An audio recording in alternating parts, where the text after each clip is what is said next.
75 ठठो सूबाई असेंबली जो ही हल्को है। सूबाई असेंबली PS 75 ठठो जो नतीजो अवां सां शेयर कयूं पिया। रियाज़ शाह शिराज़ी 1448 वोट खणी अॻिते आहे। पीपल्स पार्टी जो उम्मीदवार है रियाज़ शाह शिराज़ी, जंहिं अमजद शाह खां वधीक वोट खया आहिनि।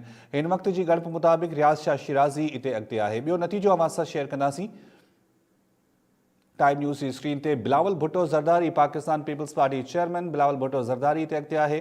1386 वोट खणी अताउल्ला तारड़ खां अॻिते आहे। नून लीग जो उम्मीदवार आहे अता तारड़, 613 उन वोट खया आहिनि। अहम मुक़ाबलो आहे, हिते अहम दंगल आहे इन 127 लाहौर जो।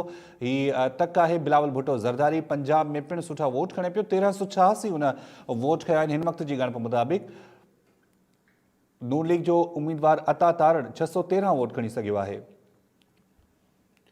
इन 127 लाहौर जो ही नतीजो अवां सां शेयर कयूं पिया। क़ौमी असेंबली जो टक इन 127 लाहौर, इते अताउल्ला तारड़ 613 वोट खणी पोइते आहे। हिकु ॿियो नतीजो अवां जे आॾो आहे। PS 75 ठठो रियाज़ शाह